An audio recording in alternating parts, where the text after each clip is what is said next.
Dieu donne la victoire à ses filles. Bonjour et bienvenue dans cette vidéo. Chères sœurs en Christ, peut-être que vous vous sentez faible, oublié ou incapable de gagner vos combats. Mais la Bible nous rappelle que Dieu aime utiliser des femmes ordinaires pour accomplir des victoires extraordinaires.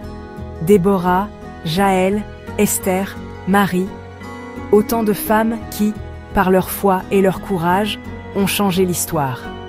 Aujourd'hui encore, Dieu vous appelle à marcher dans la victoire que Jésus-Christ a déjà remportée pour vous. Dans cette vidéo, vous découvrirez comment Dieu a donné la victoire à des femmes bibliques. Pourquoi l'ennemi craint les femmes chrétiennes enracinées dans leur foi? Comment vous pouvez dès aujourd'hui vivre la victoire en Christ dans vos combats personnels? Souvenez-vous, tout ce qui est né de Dieu triomphe du monde. Et la victoire qui triomphe du monde, c'est notre foi. 1 Jean chapitre 5, verset 4.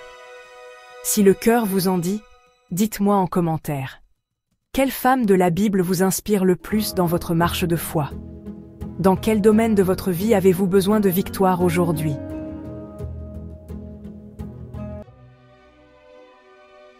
Dans la Bible, Dieu a choisi des femmes pour accomplir des tournants décisifs de l'histoire du salut. Elles n'étaient pas forcément fortes, armées ou influentes selon les critères humains, mais elles avaient une chose en commun: un cœur disponible entre les mains de Dieu. Voyons ensemble une des premières femmes de l'Ancien Testament. Déborah, prophétesse et juge, Dieu l'envoie mener Israël à la victoire. Dans un temps où Israël était écrasé par ses ennemis, Dieu suscita Déborah, une femme prophétesse et juge. Elle n'avait pas l'autorité d'un roi, ni la puissance d'un chef militaire, mais elle avait une arme bien plus redoutable, la voix de Dieu. C'est par elle que vint la parole qui conduisit Israël à la victoire. L'Éternel a livré Sisera entre les mains d'une femme. Juges chapitre 4 verset 9. La victoire ne fut pas assurée par des chars de guerre, mais par l'obéissance à une parole prophétique portée par une femme. Je vous propose une autre femme de l'Ancien Testament, Jaël. Par un acte courageux, elle met fin à la guerre. Alors que Sisera, chef de l'armée ennemie, fuyait, il chercha refuge sous la tente de Jaël. C'est là qu'une autre femme, dans un geste à la fois silencieux et courageux, mit fin à sa tyrannie. La Bible dira d'elle: « Bénie soit-elle entre les femmes, Jaël. » Juges, chapitre 5, verset 24. Sa victoire n'a pas eu lieu sur un champ de bataille, mais dans le secret d'une tente. Elle a été discrète, mais décisive pour libérer Israël. Voyons Esther, une femme de l'Ancien Testament qui se leva pour sauver son peuple. Esther, simple orpheline devenue reine, fut placée par Dieu dans le palais royal pour un temps comme celui-ci. Esther chapitre 4 verset 14. Quand le décret de mort contre les Juifs fut proclamé, elle choisit le courage au lieu de la peur. « Si je péris, je périrai. » Esther chapitre 4 verset 16. Sa victoire n'a pas été militaire, mais spirituelle. Elle a osé s'exposer et intercéder pour son peuple. Sa foi et son obéissance ont ouvert la porte à la délivrance d'Israël. Enfin, nous trouverons dans le Nouveau Testament Marie, le oui qui change le monde. En disant oui à Dieu, elle participe à la victoire éternelle, la venue de Jésus-Christ, Sauveur du monde. La plus grande victoire est née du cœur d'une femme humble de Nazareth. Lorsque l'ange Gabriel lui annonça qu'elle serait la mère du Sauveur, Marie répondit simplement par la foi: « Qu'il me soit fait selon ta parole. » Luc chapitre 1 verset 38. Et son chant s'élève: « Mon âme exalte le Seigneur, et mon esprit se réjouit en Dieu, mon Sauveur. » Luc chapitre 1 versets 46 et 47.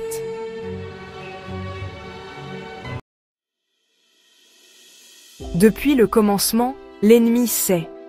Depuis le jardin d'Éden, l'ennemi a compris que Dieu avait placé dans la femme une puissance qu'il ne pourrait jamais anéantir. La puissance de donner la vie, de porter la promesse et de manifester la foi. La promesse faite à Ève, Genèse chapitre 3 verset 15. Dès la chute, Dieu déclare au serpent: « Je mettrai inimitié entre toi et la femme, entre ta postérité et sa postérité. Celle-ci t'écrasera la tête, et tu lui blesseras le talon. » Genèse chapitre 3 verset 15. Ce verset, appelé le proto-évangile, est la première annonce du Messie. Remarquez, Dieu choisit de passer par la postérité de la femme. Ce n'est pas par l'homme qu'est annoncée la promesse de la victoire, mais par la descendance de la femme. L'ennemi sait alors que c'est par une femme que viendra celui qui l'écrasera, Jésus-Christ. C'est pourquoi il a toujours cherché à attaquer, à détruire, à faire taire la femme, mais sans jamais y parvenir. La femme revêtue de soleil, Apocalypse 12. Dans le dernier livre de la Bible, l'apôtre Jean a une vision. Un grand signe parut dans le ciel. Une femme revêtue du soleil, la lune sous ses pieds, et une couronne de 12 étoiles sur sa tête. Apocalypse chapitre 12, verset 1. Quand vous, femmes chrétiennes, vous tenez debout dans la foi, vous devenez un champ de bataille où le ciel gagne toujours. Cette femme, image prophétique du peuple de Dieu et de Marie, porte l'enfant qui doit gouverner les nations. Le dragon, furieux, cherche à la dévorer et à détruire l'enfant. Mais Dieu la protège dans le désert et l'enfant est enlevé auprès de lui. Ce récit spirituel révèle une vérité éternelle. L'ennemi s'acharne toujours contre la femme parce qu'elle porte en elle la vie et la promesse. Mais il ne peut jamais l'anéantir, car Dieu veille, Dieu protège, Dieu accomplit. Femme chrétienne, votre puissance spirituelle. Quand vous, femme chrétienne, vous tenez debout dans la foi, vous devenez un champ de bataille spirituel. Là où l'ennemi voulait semer la mort, vous portez la vie. Là où il voulait faire taire la promesse, vous proclamez la vérité. Là où il voulait éteindre l'espérance, vous manifestez la foi. Et la victoire est certaine, car le combat ne vous appartient pas, c'est le Christ en vous qui écrase la tête du serpent. Voilà pourquoi le dragon tremble devant une femme qui prie, qui croit, qui persévère. Son cœur, son corps, son âme deviennent des lieux où le ciel triomphe toujours.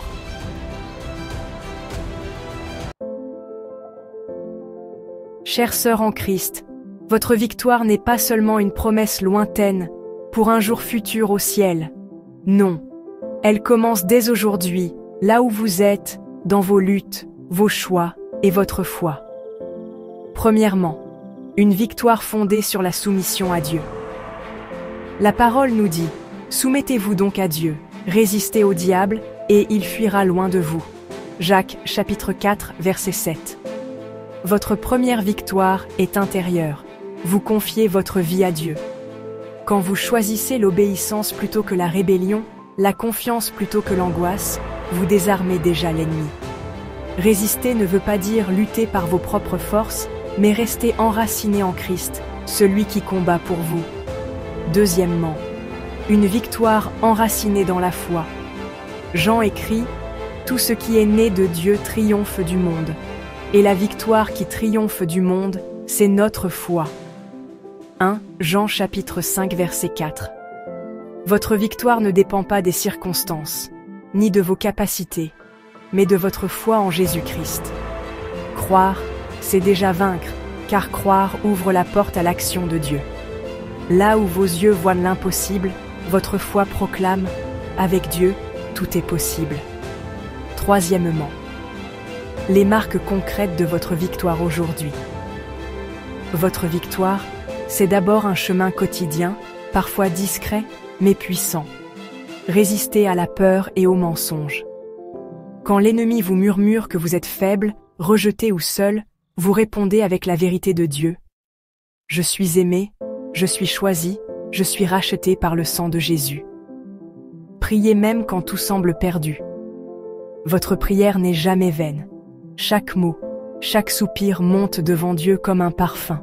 Même dans vos larmes, votre intercession devient une arme qui déplace les montagnes. Aimez même quand c'est difficile. Le monde dit, réponds par la haine, ferme ton cœur. Mais votre victoire, c'est de choisir l'amour.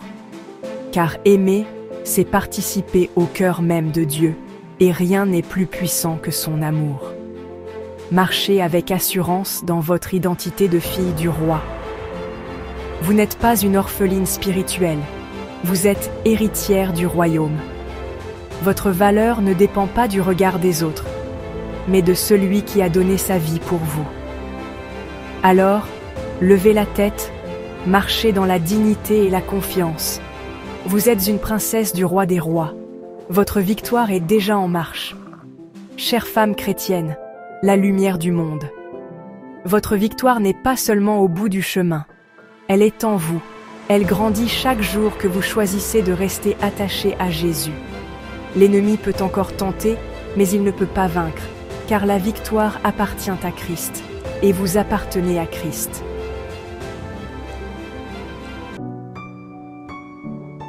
Je vous propose maintenant une prière puissante d'intercession pour édifier votre foi.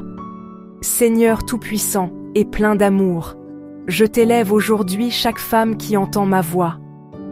Je t'apporte ses luttes, ses blessures, ses doutes et ses fatigues, et je t'invoque comme son refuge, son bouclier et sa victoire.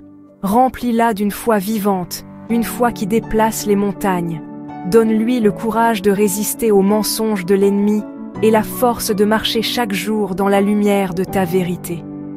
Seigneur, dépose dans son cœur une paix qui surpasse toute intelligence. Que cette paix garde ses pensées, chasse la peur et lui rappelle que rien ni personne ne pourra l'arracher de tes mains. Je déclare sur elle qu'elle est aimée, choisie, rachetée par le sang de Jésus. Elle n'est pas une victime mais une héritière du royaume. Elle n'est pas écrasée mais relevée, car en Christ, elle est déjà plus que vainqueur. Qu'elle se lève dans son identité de fille du roi et qu'elle marche avec assurance, la tête haute, sachant que tu combats pour elle et avec elle. Seigneur, fais briller ta lumière sur son chemin, ouvre des portes que nul ne peut fermer et transforme ses épreuves en témoignages de victoire. Au nom de Jésus-Christ, je proclame bénédiction, force et espérance sur sa vie. Amen. Femme chrétienne, lumière du monde, rappelez-vous ceci. Vous n'êtes pas oubliée. Même si parfois le silence semble peser, même si vous vous sentez petite ou insignifiante, le regard de Dieu est posé sur vous. Dieu ne cherche pas des femmes parfaites, il ne demande pas des vies sans faille ni des cœurs sans blessures. Ce qu'il désire, c'est un cœur disponible. Une femme qui ose dire simplement « Seigneur, me voici ». Et croyez-le, chère sœur en Christ, lorsque vous vous levez, même tremblante, même avec vos doutes et vos faiblesses, le ciel tout entier se met en mouvement. Car Dieu accomplit ses plus grandes œuvres à travers des vases fragiles, afin que sa puissance éclate dans la faiblesse. Alors marchez avec assurance, relevez la tête, et gardez vos yeux fixés sur Jésus. Vous êtes aimés, choisis et appelés à briller dans ce monde qui a tant besoin de lumière. Je vous remercie d'avoir écouté cette vidéo et je vous souhaite d'être grandement bénis par notre Seigneur Jésus-Christ.